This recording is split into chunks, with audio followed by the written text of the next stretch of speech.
Nyai Dasimai sudah dibawa polisi, tapi setiap kali hujan turun, aroma esop daging kembali menelusup ke jendela rumah-rumah desa, seolah kutukannya belum pergi.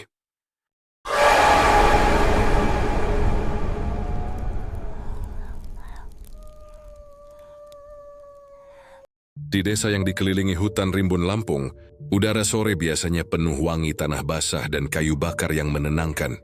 Tetapi hari itu hawa terasa berbeda, seperti ada kabut tipis yang menahan napas siapapun yang melangkah di jalan setapak. Warga yang terbiasa pulang dari kebun sawit atau ladang singkong, menoleh berulang kali ke satu titik. Rumah panggung tua yang berdiri sendiri di pinggir rawa kecil. Rumah itu milik Nyai Dasimai, nenek berusia jauh di atas 70, yang hampir tidak pernah terlihat di luar kecuali saat fajar untuk menimba air. Bau masakan yang keluar dari rumahnya begitu menyengat, bukan sekadar wangi rempah yang lazim, tetapi aroma pekat yang sulit dikenali. Campuran antara daging direbus terlalu lama dan kayu gosong yang membuat perut bergejolak. Anak-anak yang biasanya bermain di tepi rawa berhenti, saling pandang dengan mata membesar, sebelum berlari pulang membawa cerita yang segera menyebar dari satu rumah ke rumah lain. Di warung kopi milik Pak Tamin bisik-bisik dimulai. "Kau cium baunya, seperti kuah yang direbus semalam suntuk," ujar seorang bapak sambil menutup hidung. "Nyai itu sudah lama tak ke pasar, dari mana dia dapat daging?" Sambung yang lain dengan nada menahan rasa, ingin tahu bercampur takut. Sementara itu kabar lain yang tak kalah mencemaskan baru saja muncul. Raka dan Laras, pasangan muda yang baru setahun tinggal di desa itu, menghilang sejak kemarin malam. Raka dikenal sebagai pemuda pekerja keras, selalu pulang sebelum senja karena harus menimang anak balitanya yang lucu. Laras, istrinya, ramah dan ringan tangan, sering membantu para tetangga menjemur padi. Tidak ada yang percaya mereka pergi tanpa pamit. Sepeda motor tuanya masih terparkir di samping rumah. Pintu terkunci dari luar tetapi tidak digembok. Satu-satunya petunjuk hanyalah lampu minyak yang kehabisan sumbu, seolah ditinggalkan tergesa-gesa. Orang-orang mulai menghubungkan dua kejadian yang tampak tak berhubungan itu. Bau masakan yang mencurigakan dari rumah Nyai Dasimai, dan hilangnya pasangan muda yang menjadi kebanggaan dusun. Di kepala banyak orang, imajinasi liar tak terbendung. Sebagian mengingat cerita lama tentang Nyai Dasimai, yang dulu terkenal sebagai peramu jamu dan pemanggil hujan. Konon setelah anak semata wayangnya meninggal puluhan tahun lalu, ia sering terdengar berbicara sendiri di halaman rumah, menabur garam ke 4 penjuru mata angin, dan memanggil nama yang tidak dikenali siapapun. Malam itu kabar makin panas. Beberapa warga bersumpah melihat cahaya merah dari celah jendela rumah panggung itu. Seperti api unggun yang terlalu besar untuk sebuah dapur. Anjing-anjing desa menggonggong tanpa henti, tetapi tak satu pun berani mendekat. Ketika angin berubah arah, aroma aneh itu kembali menyeruak, menempel di pakaian, membuat orang mual dan gelisah. Kepala dusun Pak Surya mencoba menenangkan warganya. Ia berkata mungkin itu hanya masakan kambing atau sapi. Mungkin Nyai Dasimai mendapat kiriman daging dari kerabat jauh, namun bahkan suaranya terdengar ragu. Ia sendiri mengaku sempat pusing saat angin membawa bau itu ke beranda rumahnya. Tengah malam kegelisahan memuncak. Para lelaki yang tak bisa tidur duduk di pos ronda, mendengar suara samar-samar seperti denting logam dari arah rumah panggung. Sementara ibu-ibu menahan anak mereka agar tidak mengintip. Rasa penasaran bercampur takut membuat mata semua orang terpaku ke kegelapan di ujung desa. Seseorang berbisik tentang tanda-tanda buruk, tentang leluhur yang marah, tentang peringatan yang datang lewat bau tak dikenal. Dalam kegelapan itu, satu keyakinan pelan-pelan mengakar. Rumah Nyai Dasimai bukan sekadar rumah orang tua sepi, melainkan sumber keganjilan yang bisa mengubah tenang menjadi teror. Dan di tengah segala bisik itu, satu pertanyaan yang tak seorang pun bisa dijawab terus menggantung di udara malam. Kemana Raka dan Laras pergi? Dan mengapa bau masakan dari rumah Nyai Dasimai terasa begitu menyeramkan? Raka dan Laras bukanlah pasangan yang datang tanpa alasan ke desa itu.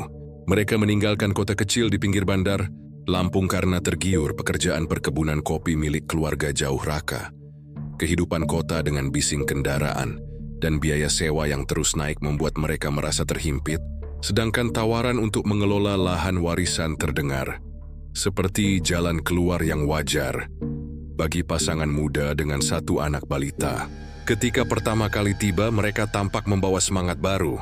Raka, yang pernah bekerja sebagai teknisi bengkel, segera akrab dengan para pemuda desa, mengajari mereka cara merawat mesin penyeduh kopi dan memperbaiki alat pertanian. Laras pun cepat disukai ibu-ibu setempat karena rajin membantu menjemur padi atau menata sayur di warung tetangga. Namun kebaikan itu tidak sepenuhnya menutup jejak sengketa lama yang melibatkan tanah warisan yang kini mereka tempati. Lahan kopi yang mereka garap dulunya milik kakek buyut Raka, seorang tokoh yang pada masanya terkenal keras dalam menjaga hak tanah. Setelah kakeknya meninggal, lahan itu sempat dikelola beberapa keluarga yang merasa ikut berhak karena leluhur mereka pernah menanam kopi di sana. Kehadiran Raka dengan surat warisan resmi dari kota membuat sebagian orang merasa terdesak, seakan diingatkan bahwa status mereka hanya penggarap. Awalnya konflik itu kecil, protes tentang batas pagar, argumen tentang hak memungut hasil kopi yang tumbuh di tepi kebun, hingga bisik-bisik bahwa Raka terlalu percaya diri untuk pendatang baru. Laras, yang berusaha menjadi penengah, beberapa kali mendatangi rumah tetangga membawa kue sebagai tanda damai. Namun ketegangan tak benar-benar surut. Dari satu pertemuan balai desa yang berakhir dengan suara meninggi, ketika seorang lelaki paruh baya menuduh Raka mengambil yang bukan haknya. Raka hanya menunduk, menahan emosi demi menjaga martabat di depan istri dan anaknya. Di balik itu semua, mereka tetap mencoba menjalani hari biasa.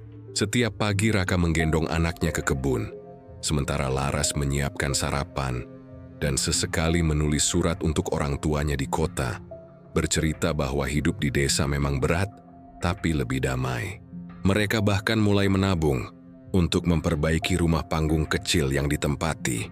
Bagi warga yang mau melihat lebih dekat, jelas tak ada tanda bahwa pasangan muda ini membawa niat buruk.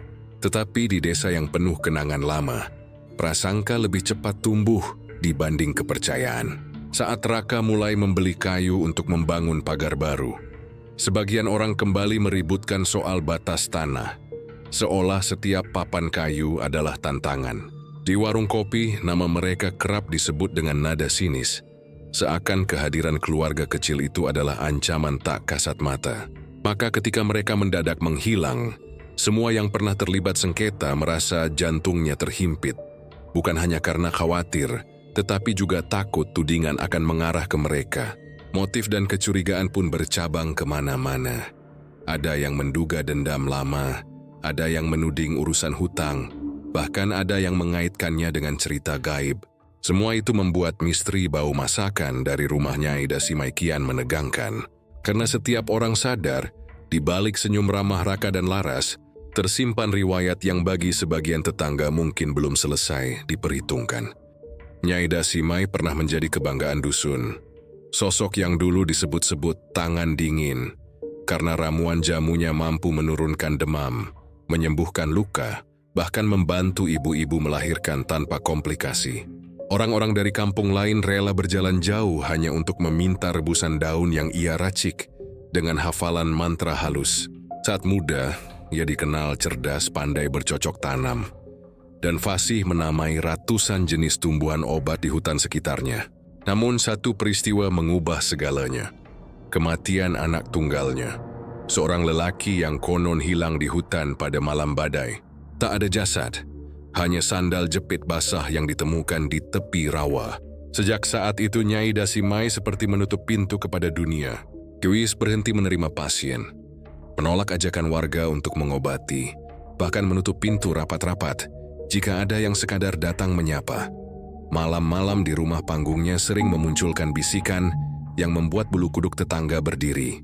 Beberapa anak yang lewat saat senja mengaku mendengar suara nyanyian lirih, seperti doa atau ratapan, bercampur bunyi alu menumbuk rempah. Tak jarang orang dewasa pun merasakan hawa dingin mendadak ketika melintas, seolah udara di sekitar rumah itu lebih berat. Meski begitu, tak ada yang benar-benar berani menuduhnya aneh secara langsung. Warga masih menyimpan hormat pada jasa-jasa lamanya, tapi diam-diam mereka juga menyebarkan cerita lama tentang Nyai yang pernah belajar ilmu kebal dari seorang dukun hutan tentang jimat di pergelangan tangannya yang konon tak bisa dilepas, dan tentang tatapan matanya yang diyakini mampu membuat ayam berhenti berkokok. Sejak kematian anaknya, kebiasaan berbicaranya sendiri menjadi pemandangan sehari-hari. Kadang ia berdiri di beranda sambil menatap ke pepohonan. Bibirnya bergerak cepat menyebut nama yang tak pernah dikenali. Mungkin nama putranya, mungkin nama yang lebih tua dari itu. Ada saat-saat tertentu ketika ia menatap orang yang lewat, dengan mata yang begitu dalam dan kosong, seperti menembus kulit dan tulang, hingga orang merasa sedang dilihat bukan sebagai manusia, tetapi sebagai bayangan. Cerita-cerita itu membuat anak-anak desa jarang mendekat. Bahkan pemuda yang biasanya berani pun menahan diri untuk tidak melewati rumahnya saat gelap. Meski menakutkan, Nyai Dasimai bukan tanpa pesona. Ada semacam daya tarik yang membuat orang sulit mengabaikannya. Suaranya rendah dan serak, tapi setiap kata yang keluar terdengar seperti petikan mantra. Rambutnya panjang memutih, sering terurai saat angin malam berhembus, menambah kesan bahwa ia adalah bagian dari hutan itu sendiri. Beberapa orang tua desa berbisik bahwa ia sebenarnya masih menjaga keseimbangan alam, menanam tanaman yang hanya ia ketahui, menabur garam dan abu di 4 penjuru, seolah menjaga batas tak kasat mata antara manusia dan sesuatu yang lebih tua. Ketika kabar hilangnya Raka dan Laras menyeruak, sebagian warga langsung teringat pada Nyai Dasimai, bukan semata karena bau masakan aneh dari rumahnya, tetapi karena keyakinan lama bahwa ia punya hubungan dengan kekuatan yang tak bisa dijelaskan. Mereka mengenang tatapan kosongnya yang pernah membuat beberapa orang lupa napas, dan gumaman bahasa tua yang tak pernah mereka mengerti. Di benak banyak orang, Nyai Dasimai adalah teka-teki yang hidup. Seorang nenek yang di masa lalu adalah penyembuh, kini menjadi sosok yang seakan berdiri di antara dunia nyata dan dunia yang lebih gelap, menyimpan rahasia yang hanya hutan Lampung dan angin malam yang tahu. Malam itu hujan turun, seperti tirai tebal yang menutup langit desa, membuat suara hutan seolah menghilang di balik gemuruh air. Angin mengguncang atap rumah-rumah panggung, dan kilat menyambar seperti akar cahaya yang menjulur ke bumi. Raka dan Laras sebenarnya jarang keluar rumah jika hujan deras, apalagi membawa bayi mereka. Tetapi hari itu mereka berangkat sore ke kebun kopi untuk memeriksa pagar yang baru dipasang. Beberapa tetangga sempat melihat mereka berjalan cepat. Raka membawa lampu senter kecil, Laras menyelimuti bayi dengan kain panjang. Saat senja turun dan langit makin gelap, tidak seorang pun menyangka itu akan menjadi kali terakhir pasangan muda itu terlihat. Hujan yang mengguyur semalam suntuk menelan jejak suara apapun. Ketika fajar datang, udara lembab seperti menempel di kulit, dan kabut tebal menutupi jalan setapak. Tetangga yang biasanya melihat asap dapur Raka mengepul mulai gelisah. Pintu rumah mereka tertutup, tak ada tanda kehidupan. Sepeda motor tua masih terparkir. Tikar di beranda masih tergulung rapi, seolah mereka hanya keluar sebentar. Pak Surya, kepala dusun, berinisiatif memanggil beberapa pemuda untuk memeriksa kebun. Tapi kebun kosong. Hanya sisa daun basah dan pagar yang basah kuyup. Saat matahari mulai meninggi, pencarian membawa mereka ke jalan setapak yang menuju ke arah rumah Nyai Dasimai. Jalan sempit yang jarang dilalui karena banyak akar dan genangan air. Di sanalah mereka menemukan sesuatu yang membuat bulu kuduk berdiri. Jejak kaki samar sepasang orang dewasa yang hampir hilang tersapu hujan, bercampur dengan jejak kecil yang bisa jadi milik bayi. Dan di sampingnya sehelai kain bayi basah. Motif bunga biru yang dikenal semua orang sebagai selimut kesayangan Laras. Kain itu menempel pada ranting, seperti sengaja ditinggalkan atau terbawa angin. Tak ada bercak darah, namun dinginnya membuat orang menelan ludah. Berita itu menyebar secepat bisik angin. Warga satu persatu keluar rumah, menatap jalan berlumpur dengan wajah pucat. Ada yang berseru agar pencarian dilanjutkan ke hutan. Ada yang menoleh cemas ke arah rumah panggung Nyai Dasimai yang berdiri seperti bayangan di balik kabut. Rumah itu tampak sunyi, tetapi dari celah dindingnya samar terdengar bunyi kayu berderit dan aroma masakan yang menusuk hidung, campuran rempah, dan sesuatu yang tak bisa dikenali. Beberapa pemuda nekat mendekat sampai pagar bambu. namun berhenti ketika angin membawa aroma itu lebih pekat, seperti kuah yang mendidih semalaman. Mereka saling pandang, rasa ingin tahu dan ketakutan bergulat dalam dada. Pak Surya menenangkan mereka, berkata, "Jangan gegabah menuduh siapapun." Namun matanya sendiri berkali-kali melirik ke arah rumah Nyai, seolah mengakui bahwa firasat buruk sudah menempel di pikirannya. Hari itu pencarian dilakukan ke berbagai arah. Tepi sungai, kebun kopi, bahkan jalan menuju pasar kecamatan. Tak satu pun memberi petunjuk baru. Tak ada tanda perlawanan. Tak ada barang terceceh selain kain bayi tadi. Sore harinya, langit kembali mendung dan suara petir menggema, menambah kegelisahan yang sudah menebal. Dewi Cibusumun Hon Ars mereka di dalam rumah. Takut jika hujan malam ini membawa kabar lebih buruk. Saat gelap tiba, suara anjing menggonggong serempak mengarah ke rumah Nyai Dasimai. Gonggongan itu panjang dan nyaring, seolah ada sesuatu yang bergerak di balik dinding kayu. Beberapa warga melihat kilau cahaya merah menembus celah jendela, seperti pantulan api besar. Bau masakan kembali tercium, kali ini lebih tajam, membuat perut terasa mual. Seorang pemuda bersumpah mendengar dentingan logam seperti panci besar yang diaduk. Mereka menunggu apakah Nyai akan keluar. Tapi rumah itu tetap diam. Hanya cahaya kecil yang berkedip-kedip dari dapur. Malam semakin larut, dan hujan kembali turun tipis. Di pos ronda, para lelaki desa duduk gelisah.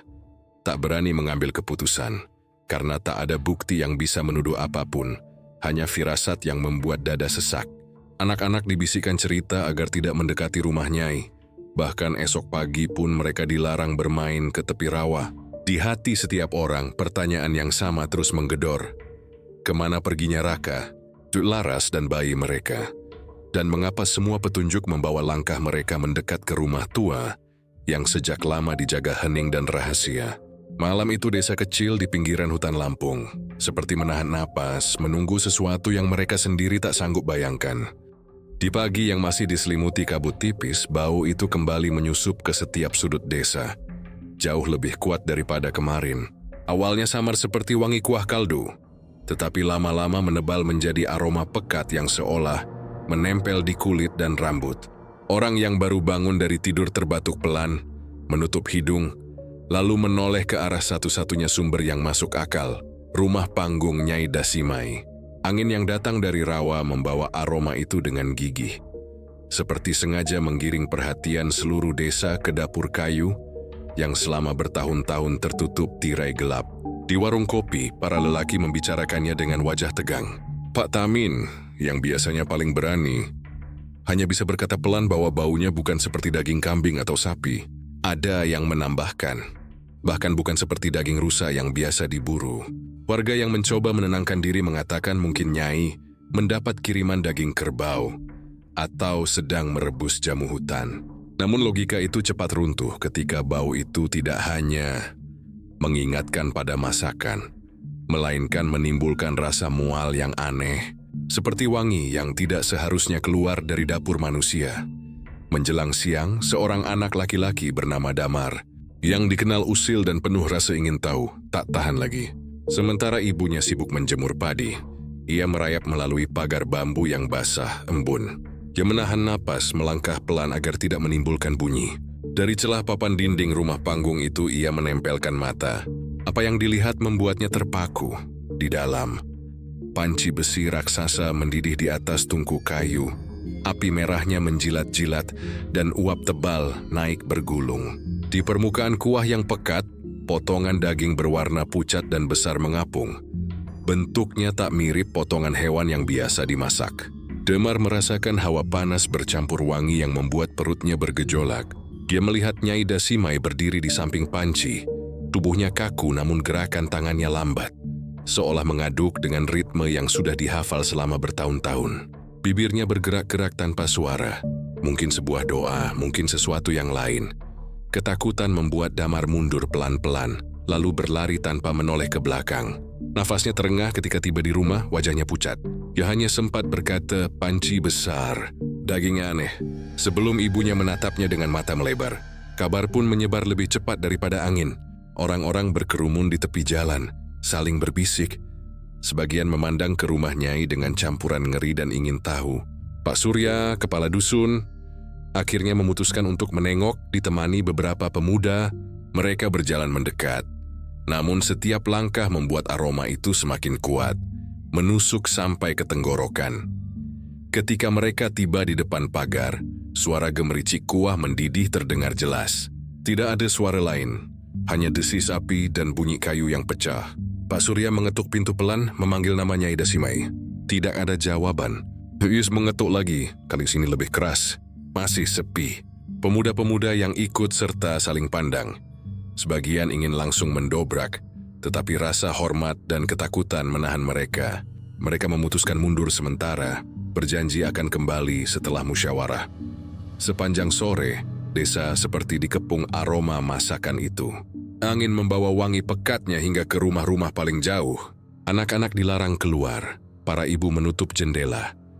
Namun bau itu tetap meresap, menempel di tirai, di pakaian, bahkan di kulit. Seorang nenek tua berbisik bahwa bau seperti ini hanya muncul ketika sesuatu sedang dipanggil.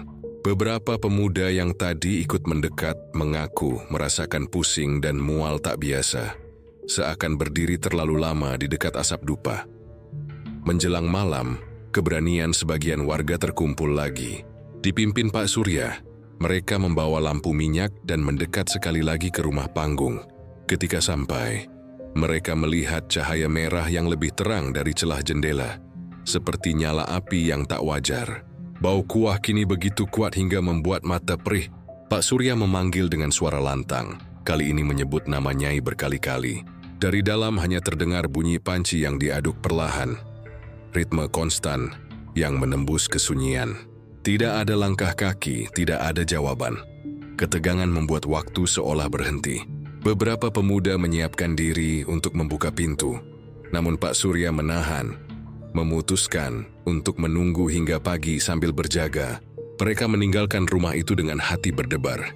Tetapi bahkan dari kejauhan, aroma pekat itu terus mengejar, seolah menempel di setiap helai pakaian. Desa pun terbungkus rasa ngeri yang tak terucap. Tak seorang pun bisa tidur nyenyak malam itu. Gonggongan anjing terdengar berulang kali, selalu mengarah ke rumahnya Ida Simai.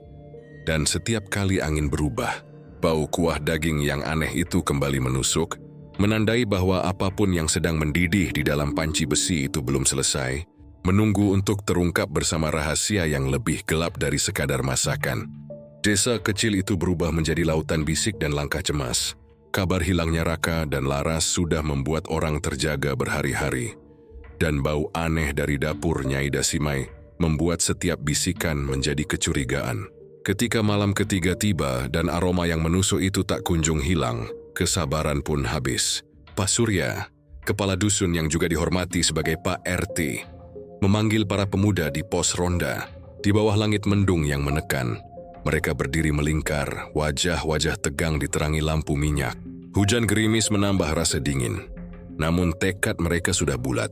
Kita tidak bisa menunggu lebih lama, kata Pak Surya dengan suara yang meski pelan terdengar memecah keheningan.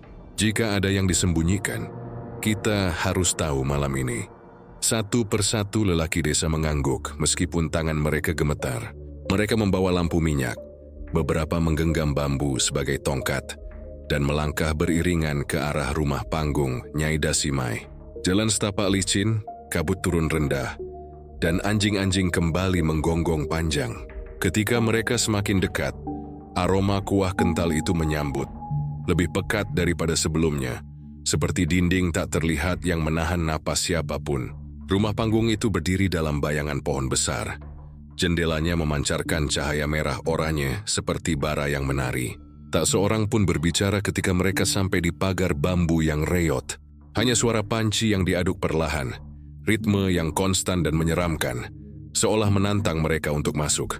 Pak Surya mengetuk pintu 3 kali, menyebut nama Nyai Dasimai dengan lantang. Tidak ada jawaban. Yoya mengetuk lagi. Lebih keras kayu pintu bergetar. Namun dari dalam tetap hanya bunyi panci dan denting logam yang terdengar. Aroma masakan menyesakkan dada. Seorang pemuda-muda bernama Junaidi tak tahan lagi. Kita dobrak saja, Pak. Kalau kita menunggu, entah apa yang terjadi di dalam. Pak Surya menatap wajah-wajah di sekelilingnya. lalu mengangguk pelan. Bersama-sama mereka mendorong pintu, dan kayu tua itu pun terbuka dengan jerit panjang, seperti suara makhluk yang terluka. Begitu pintu terbuka, hawa panas seperti dinding menyambut. Ruangan itu diterangi lampu minyak yang bergoyang. Bayangan menari di dinding. Di tengah ruangan, dapur kayu menyala terang, panci raksasa berdiri di atas tungku. Kuah kental mendidih dengan gelembung yang pecah perlahan. Asapnya membawa wangi yang membuat perut bergejolak. Nyai Dasimai berdiri di sana. Tubuhnya tegak namun wajahnya teduh seperti batu. Matanya menatap mereka tanpa berkedip, tidak kaget, tidak marah, hanya dalam dan dingin. Bibirnya bergerak, menggumam kata-kata yang tak seorang pun mengerti. Pak Surya maju setengah langkah. "Nyai, apa yang sedang kau masak?" Tanyanya dengan suara bergetar. Nyai tidak menjawab. Dia hanya menoleh pelan ke panci yang mendidih, lalu kembali menatap mereka, seolah memberikan undangan sunyi. Beberapa pemuda menelan ludah. Mereka saling pandang, tidak ada yang berani mendekat, tetapi rasa penasaran bercampur ngeri memaksa langkah mereka maju. Ketika mereka menatap isi panci, cahaya api memantul di wajah mereka. Apa yang terlihat di balik uap tidak jelas bentuknya. Potongan besar yang tak menyerupai daging hewan biasa. Membuat pikiran mereka seketika menjerit dengan kemungkinan yang tak berani mereka ucapkan. Sebagian mundur selangkah, sebagian menutup mulut, dan ruangan itu tiba-tiba dipenuhi desah napas berat. Pak Surya menahan diri untuk tetap tegar. "Nyui, di mana Raka dan Laras?" Suaranya pecah di ujung kalimat. Nyai Dasimai mengangkat wajahnya, menatap mereka satu persatu. Bibirnya bergerak, kali ini terdengar jelas. Mereka sudah pulang ke tempat yang lebih tenang. Suaranya serak seperti datang dari dasar sumur. Kata-kata itu melayang di udara seperti kabut dingin, membuat beberapa pemuda bergidik. Junaidi hampir berteriak, namun Pak Surya menahan dengan lambaian tangan. Takut memicu sesuatu yang tak mereka pahami. Warga desa yang berdiri di ambang pintu kini terjebak antara ketakutan dan rasa tanggung jawab. Beberapa ingin segera melapor ke aparat, sebagian lain ingin menarik Nyai keluar paksa, tetapi sorot matanya yang tenang memaku mereka. Seperti ada kekuatan tak kasat mata yang menjaga langkah siapapun agar tidak gegabah. Dari luar, angin malam membawa suara hutan yang bergema, menambah aura yang sudah menyesakkan. Pak Surya akhirnya memerintahkan dua pemuda untuk berlari ke balai desa, memanggil polisi kecamatan. Sementara yang lain tetap berjaga. Mereka menjaga jarak dari panci mendidih itu, tak berani menyentuh atau mematikannya. Nyai Dasimai tetap di tempatnya, tidak bergerak, hanya memandang api yang terus berkobar. Uap panas memenuhi ruangan, membuat mata perih, namun tak ada yang mau membuka jendela. Menit demi menit terasa seperti jam. Ketika akhirnya suara kendaraan aparat terdengar di kejauhan, sebagian warga nyaris pingsan karena tegang. Polisi datang membawa senter besar dan wewangian minyak kayu putih yang segera diteteskan di bawah hidung mereka untuk menahan mual. Mereka mengamankan Nyai Dasimai yang tak melawan, hanya menatap kosong ke arah hutan seolah mendengar panggilan lain. Panci besar itu tetap dibiarkan mendidih sampai api padam sendiri, karena tidak seorang pun berani mendekat untuk memadamkannya. Sepanjang proses itu, tak ada teriakan, tak ada perlawanan, hanya ketegangan yang menggantung seperti asap. Bagi warga, malam itu menjadi titik balik. Keyakinan lama tentang Nyai Dasimai bukan lagi sekadar cerita pinggir rawa, melainkan kenyataan yang tak terjelaskan. Meski kamu sedang tahu apa yang sebenarnya mereka lihat, dan mungkin sebagian dari mereka memilih untuk tidak pernah benar-benar tahu. Namun satu hal pasti, aroma kuah kental itu yang menempel di dinding, di pakaian, bahkan di mimpi, tidak mudah hilang. Hingga berhari-hari kemudian, setiap hembusan angin malam masih membawa sisa wangi yang membuat siapapun merinding. Mengingatkan mereka pada malam ketika desa kecil di tepi hutan Lampung menatap mata seorang nenek tua dan melihat sesuatu yang jauh lebih gelap daripada sekadar masakan di atas tungku. Di balai desa yang diterangi lampu petromax, udara malam seakan menebal oleh bisik-bisik dan tatapan penuh tanya. Nyai Dasimai duduk di kursi kayu, tangan terikat kain putih seadanya, tapi wajahnya tak menunjukkan lelah ataupun takut. Cinta Medician yang sudah lama pasrah menerima gelombang pasang, Matanya menatap jauh, tidak pada siapapun, seolah melihat sesuatu yang hanya ia kenali. Polisi kecamatan, Pak Surya, dan beberapa tetua desa duduk berhadapan. Denting jarum jam di dinding menjadi satu-satunya suara yang bergerak, memotong hening yang menegangkan. Ketika seorang aparat bertanya dengan nada tegas, "Nyai, apa yang sebenarnya terjadi?" Ia hanya menunduk, bibirnya bergerak pelan. "Aku sudah menunggu ini sejak lama," ucapnya lirih, nyaris tak terdengar. Suara itu membuat beberapa orang menegang, karena bukan suara gemetar orang tua, melainkan nada datar yang dingin. "Kalian tak mengerti. Aku tidak melukai siapapun. Aku menyelamatkan kalian." Tatapan kosongnya beralih ke langit-langit, seperti sedang berbicara dengan bayangan yang menari di atas. Roh itu sudah lama kelaparan. Sejak rawa di sebelah barat dikeringkan, ia tak lagi mendapat persembahan. Jika tidak diberi, desa ini akan hancur. Pohon-pohon akan layu, hujan tak turun, dan penyakit akan datang seperti kabut. Kata-kata itu membuat beberapa warga saling pandang. Pak Surya mengerutkan kening, berusaha menjaga wibawa. "Nyai, siapa yang kau maksud dengan roh itu?" tanya Pak Surya hati-hati. Nyai menoleh perlahan, sorot matanya membuat bulu kuduk berdiri. "Kalian menyebutnya banyak nama. Penunggu rawa, penjaga tanah, bayangan hitam yang datang saat fajar. Leluhur kita dulu menghormatinya, menabur garam dan darah ayam di 4 penjuru. Tapi kalian lupa. Kalian menebang pohon-pohon tua, kalian menggali tanah warisan. Rawa marah, ia datang padaku." Ruwasirum serius yang masih diingat. Bersama orang menarik napas tajam. Cerita lama tentang penunggu rawa memang sudah lama menjadi dongeng. Kisah yang sering diulang kakek nenek untuk menakuti anak-anak agar tak bermain jauh. Namun mendengarnya dari mulut Nyai Dasimai dalam keadaan seperti ini, menyalakan ketakutan yang lebih tua daripada logika. Seorang aparat mencoba menyelah, mengatakan bahwa tidak ada bukti tentang roh atau kutukan. Nyai tersenyum tipis, senyum yang membuat suasana justru semakin mencekam. "Kalian tak percaya karena kalian tak melihatnya. Tapi aku melihat. Setiap malam ia datang dengan mata sebesar bulan, suara seperti air mendidih. Ia berkata desa ini harus diberi penawar, atau ia akan mengambil semua yang kalian cintai." Pak Surya menelan ludah, mencoba mencari kata. "Apa maksud penawar itu, Nyai?" Nyai menatapnya lama, kemudian berbisik, "Yang paling berani, yang paling keras menantang tanah. Mereka harus kembali ke asal. Itulah ibadahku, menjaga keseimbangan." Suasana ruangan mendadak dingin meski udara malam lembab. Beberapa warga menunduk, tidak berani menatap. Kata ibadah yang diucapkannya tidak seperti doa biasa, melainkan seperti perjanjian purba. Polisi lain yang sejak tadi diam akhirnya berdiri, menegaskan bahwa mereka akan membawa Nyai Dasimai ke kota untuk pemeriksaan lebih lanjut. Namun bahkan ketika tangannya diikat lebih erat, ia tidak melawan. Giuliesia menoleh ke arah pintu, ke arah hutan yang tak terlihat dari balai desa, dan berkata pelan, "Kalian boleh mengurungku, tapi roh itu tetap menunggu. Kalian akan memanggilku lagi saat bumi kalian retak." Kalimat itu menggema di ruangan, menempel di telinga setiap orang seperti mantra yang tak bisa dihapus. Seorang ibu menutup telinga anaknya. Seorang pemuda merasakan pusing mendadak, dan Pak Surya hanya bisa menunduk, merasakan beban kata-kata yang lebih berat daripada ancaman biasa.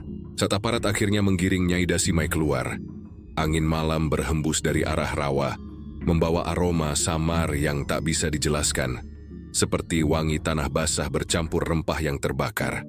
Lampu Petromax bergetar, dan untuk sekejap semua orang di balai desa merasa seolah bayangan besar bergerak di sudut ruangan, sesuatu yang tak kasat mata tapi nyata bagi indera yang ketakutan. Malam itu, walau polisi sudah membawa Nyai Dasimai jauh dari desa, tidak seorang pun benar-benar merasa aman. Suara hutan terdengar lebih dalam, gonggongan anjing menggema sampai subuh, dan setiap kali angin datang, orang-orang teringat pada kata-katanya tentang roh lapar, tentang penawar, tentang ibadah yang bukan sekadar ritual. Dan di hati masing-masing, pertanyaan yang tak ingin mereka jawab tetap mengendap. Apakah semua itu hanya kebohongan seorang perempuan tua yang kehilangan akal? Ataukah peringatan dari sesuatu yang jauh lebih tua dan gelap daripada yang bisa mereka pahami? Kabut dini hari menggantung rendah, menelan jalan tanah yang menghubungkan desa ke kantor kecamatan. Rombongan kecil bergerak perlahan. 2 aparat kepolisian lokal, Pak Surya dan beberapa pemuda yang ditugaskan menjaga. Di tengah rombongan, Nyai Dasimai duduk di bak belakang mobil pickup tua. Tangannya terikat kain putih, tetapi wajahnya tetap tenang, seolah tak merasakan dingin atau tatapan tajam yang menancap padanya. Dari mulutnya, suara lirih terus mengalun, mantra yang tak seorang pun benar-benar mengerti bahasanya. Suara itu seperti nyanyian yang tak berujung, naik turun seperti aliran air di bawah tanah. Warga yang semalam menumpahkan amarah kini terbelah antara takut dan marah. Ada yang menutup pintu rapat-rapat, menyalakan dupa, dan berdoa. Ada pula yang berbisik bahwa membawa Nyai keluar desa justru berbahaya. Roh yang disebut-sebut bisa murka. Di pelataran rumah, ibu-ibu menenangkan anak-anak yang ketakutan oleh cerita yang sudah menyebar lebih cepat daripada kabar resmi. Beberapa lelaki muda yang semalam paling keras berteriak, minta Nyai dihukum kini, justru duduk termangu, menyesali ucapan mereka sendiri. Suara mantra yang samar-samar terbawa angin menambah suasana mencekam, seolah nyanyian itu bisa menembus jarak dan menempel di dinding rumah. Di mobil, Pak Surya berusaha menjaga ketegangan. "Diamlah Nyai," pintanya sekali, suaranya bergetar. Tapi nyanyian itu tak berhenti. Nada yang awalnya pelan kini terdengar lebih jelas, seperti gelombang yang tak putus, membuat bulu kuduk meremang. Salah satu aparat yang duduk di samping sopir mengaku merasakan telinga berdengung, seolah suara itu menembus tulang. Lampu mobil berkedip ketika melewati tikungan yang dipenuhi pepohonan tua. Beberapa pemuda spontan menoleh ke kanan dan kiri, yakin mereka melihat bayangan bergerak di antara batang pohon meski tidak ada angin. Sementara itu di desa, sisa-sisa ketakutan menimbulkan gejolak lain. Seorang nenek jatuh pingsan setelah mendengar kabar bahwa Nyai dibawa pergi. Seorang anak kecil menangis tanpa henti, mengigau tentang mata besar yang mengintip dari rawa. Kepala dusun mencoba menenangkan warga, mengatakan bahwa semua sudah ditangani aparat. Tetapi suara-suara lain tak kalah keras. Bagaimana kalau benar ada roh yang lapar? Bagaimana kalau kita justru memancing marahnya? Malam sebelumnya mereka menuduh Nyai gila. Kini sebagian dari mereka justru takut karena kata-katanya seperti menempel di udara, menunggu terbukti. Perjalanan ke kecamatan terasa jauh lebih lama dari biasanya. Di tikungan terakhir, mantra Nyai tiba-tiba berubah nada, menjadi lebih rendah, hampir seperti gumaman berat. Mobil seolah kehilangan tenaga sesaat, mesin tersendat dan lampu depan meredup. Sopir memaki pelan, menekan pedal gas dan mesin kembali menyala. Nyai tersenyum tipis tanpa membuka mata, seolah tahu apa yang terjadi. Seorang pemuda yang duduk di sampingnya mengaku merasakan hawa dingin menjalari punggung, seperti disentuh tangan tak terlihat. Ketika akhirnya mereka tiba di kantor polisi, langit timur mulai memerah. Nyai masih melantunkan sisa mantranya. Lalu tiba-tiba berhenti seketika saat roda mobil berhenti berputar. Hening Siang mengikuti terasa seperti beban. Aparat yang menunggu di halaman kantor menatap dengan ragu. Beberapa mundur setengah langkah ketika Nyai diturunkan. Tak ada teriakan, tak ada perlawanan. Hanya rasa dingin yang seolah mengikuti langkahnya. Di desa, kabar kedatangan Fajar tidak membawa lega. Warga masih enggan keluar rumah. Pasar pagi yang biasanya ramai hanya diisi setengahnya. Bisik-bisik tentang pertanda buruk menggantikan sapaan. Para tetua mendesak agar ritual lama dihidupkan kembali, menabur garam di perbatasan, menyalakan api penjaga. Sebagian menolak, mengatakan itu hanya akan menambah ketakutan. Namun setiap kali angin datang dari arah rawa, membawa aroma tanah basah dan rempah samar, seluruh desa kembali diam, mengingat wajah Nyai Dasimai dan nyanyian yang tak lagi terdengar, tapi seakan tetap berputar di kepala mereka. Malam berikutnya, meski Nyai sudah jauh, beberapa warga bersumpah mendengar suara yang sama merayap dari arah hutan. Anjing-anjing menggonggong ke kegelapan, dan setiap keluarga menutup pintu lebih awal. Ketakutan yang mereka kira ikut pergi bersama Nyai ternyata tetap tinggal. Merayap pelan, membuat mereka bertanya-tanya, apakah pengusiran itu benar-benar akhir, atau justru awal dari sesuatu yang lebih besar? Sesuatu yang selama ini hanya Nyai Dasimai yang berani menghadapinya. Matahari pagi di desa itu selalu tampak lebih pucat sejak malam penangkapan Nyai Dasimai. Cahaya yang biasanya menimpa daun kopi dan atap rumbia kini seolah disaring kabut tipis, menciptakan warna keperakan yang tak memberi hangat. Walau Nyai sudah berminggu-minggu mendekam di sel kota, suasana desa tidak kembali seperti semula. Setiap jalan setapak seolah menyimpan bisik-bisik yang tak terdengar jelas, dan setiap pohon tua di tepi rawa seakan menahan rahasia yang menunggu saatnya untuk keluar. Polisi kota memang telah mengumumkan secara resmi, barang bukti di rumah Nyai Dasimai mengarah pada dugaan pembunuhan, tetapi banyak pertanyaan tak kunjung terjawab. Potongan yang diyakini sebagai sisa tubuh Raka dan Laras hanya sedikit, tidak mungkin mewakili seluruh jasad manusia. Tidak ditemukan tulang bayi, tidak ditemukan sisa pakaian lain selain kain basah, yang sejak awal menjadi petunjuk. Pihak kepolisian menjanjikan penyelidikan lanjutan, tetapi hari demi hari berlalu tanpa berita baru. Warga yang semula berharap tenang justru semakin diliputi kegelisahan. Pasar pagi tak lagi riuh. Orang berbelanja cepat lalu menutup pintu rumah sebelum senja. Setiap kali angin berembus dari arah rumah panggung Nyai, aroma samar kuah rempah yang dahulu begitu jelas kini, seperti bayangan, hanya tercium sekilas. Namun cukup untuk membuat siapapun berhenti dan menoleh. Beberapa anak muda mencoba menertawakan perasaan itu, menyebutnya hanya sugesti. Tetapi tawa mereka terdengar kering dan cepat padam. Sebagian orang bersumpah mencium bau yang sama di malam hari, saat udara dingin turun dan suara jangkrik meredah. Pak Surya, yang sejak awal memimpin warga, tidak luput dari rasa was-was. Dia kerap terbangun tengah malam, merasa seolah ada langkah kaki di teras rumahnya. Ketika ia membuka pintu, hanya hembusan angin lembab yang menyambut. Namun di udara selalu ada jejak wangi aneh, paduan daun salam, jahe, dan sesuatu yang lebih pekat, mirip daging rebus yang pernah menghantui desa. Istrinya menyalakan dupa hampir setiap malam, berdoa pada leluhur agar keseimbangan desa kembali. Namun doa itu tidak membawa ketenangan yang nyata. Sebagian tetua desa mendesak agar upacara adat lama dihidupkan kembali. Ritual yang konon bisa menenangkan penunggu rawa. Mereka menabur garam di perbatasan desa, menyalakan api di 4 sudut, dan menyiapkan sesajen seperti yang pernah dilakukan nenek moyang. Upacara itu dilakukan diam-diam, tanpa banyak bicara karena sebagian warga lain menolak, menganggapnya takhayul.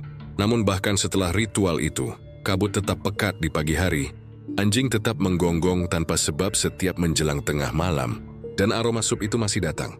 Tidak setiap saat, tetapi cukup sering untuk membuat jantung berdebar. Kabar dari kota tentang Nyai Dasimai hanya menambah kebingungan. Dari sel tahanan, ia dikatakan jarang makan, hanya minum air putih, namun kesehatannya tetap stabil. Beberapa petugas mengaku mendengar ia melantunkan nyanyian lirih menjelang fajar. Nada yang sama, seperti mantra di malam penangkapan. Seorang penjaga bercerita bahwa setiap kali Nyai menutup mata, ruangan itu tiba-tiba terasa dingin, meski matahari sedang terik. Polisi menyebutnya halusinasi akibat tekanan kasus, tetapi cerita itu menyebar cepat, menyalakan kembali keyakinan lama di desa. Nyai Dasimai tidak sekadar manusia tua. Peneriwa anak yang tumbuh dengan cerita ini mulai menyalin kisahnya ke dalam permainan. Mereka saling menantang untuk mendekati rumah panggung yang kini kosong. Dari luar, rumah itu terlihat biasa saja. Tetapi siapapun yang berani mendekat akan merasakan hawa lembab dan mendengar bunyi kayu berderak seolah masih ada yang berjalan di dalam. Beberapa pemuda pernah mencoba tidur di terasnya sebagai bukti keberanian. Tetapi mereka selalu bangun dengan perasaan aneh, mimpi yang samar, aroma masakan yang tak terlihat sumbernya, dan bayangan perempuan tua di ujung ranjang bambu. Musim hujan datang, membawa bau tanah basah yang bercampur dengan wangi tak terjelaskan. Pada suatu malam hujan lebat, Damar, anak yang dulu pertama mengintip ke rumah Nyai, terbangun oleh suara seperti sendok mengaduk panci. Ia mendekati jendela, dan di sela deru hujan ia yakin melihat cahaya merah temaram dari arah rumah panggung itu. Meski tak ada yang menyalakan lampu di sana selama berbulan-bulan. Ketika ia memberitahu ibunya, sang ibu hanya menatapnya lama, kemudian menutup pintu rapat tanpa berkata sepatah kata. Hari-hari berikutnya, rumor semakin liar. Ada yang mengaku mendengar Nyai berbicara melalui angin. Ada yang bersumpah melihat bayangan di rawa saat fajar. Sebagian warga merasa desa mereka diawasi, seolah mata tak terlihat menilai. Apakah mereka masih menghormati perjanjian yang dulu dijaga Nyai? Pak Surya, yang selalu mengandalkan logika, akhirnya mulai menaruh sesajen kecil di teras rumah. Bukan karena percaya sepenuhnya, tetapi karena lelah menolak rasa takut yang kian menekan.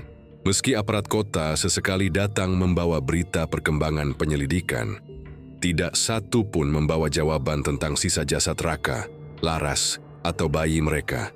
Hilangnya potongan tubuh yang tak pernah ditemukan menjadi pertanyaan yang menggantung di udara. Apakah binatang hutan menyeretnya? Mengakui ada yang lebih buruk dari itu. Pertanyaan yang tak terjawab itu menjadi semacam kutukan sendiri, menghantui setiap percakapan yang akhirnya berhenti dengan gumaman, hanya Tuhan yang tahu. Malam demi malam, aroma sup itu tetap muncul sesekali, terutama ketika hujan turun dan angin berembus dari arah hutan. Tidak selalu kuat, kadang hanya sekilas, namun cukup untuk membuat orang yang menciumnya berhenti berbicara. Orang-orang mulai menyebutnya angin Nyai. Dan setiap kali datang mereka menutup pintu lebih cepat, menyalakan dupa, atau sekadar memandang langit dengan doa tanpa kata. Di sanalah ketakutan bercampur keyakinan, di mana logika tak lagi berkuasa, dan desa itu perlahan menerima kenyataan bahwa meski Nyai Dasimai telah ditahan, bayangannya belum benar-benar pergi. Pada suatu dini hari, ketika kabut lebih tebal dari biasanya, Pak Surya berdiri di beranda rumahnya. Angin membawa aroma itu lagi, kuah rempah yang pekat, gurih sekaligus membuat perut mual. Ia menutup mata, dan dalam diam ia mendengar bisikan lembut. Begitu dekat seakan berasal dari belakang telinganya. Kalian sudah kuberi waktu. Ketika ia menoleh, tidak ada siapa-siapa. Hanya kabut yang bergerak pelan dan suara rawa yang berdesir. Seolah bumi sendiri sedang menghela napas. Desa itu terus berjalan seperti biasa. Anak-anak tumbuh, panen datang dan pergi. Tetapi di antara kehidupan sehari-hari, bayangan Nyai Dasimai tetap menggantung. Tidak ada akhir yang jelas, tidak ada jawaban yang memuaskan. Hanya misteri yang menempel seperti kabut. Dan setiap kali aroma sup itu menelusup diam-diam lewat jendela, orang-orang yang mengalaminya tahu satu hal, kutukan Nyai Dasimai, entah nyata entah hanya bayangan, belum benar-benar selesai.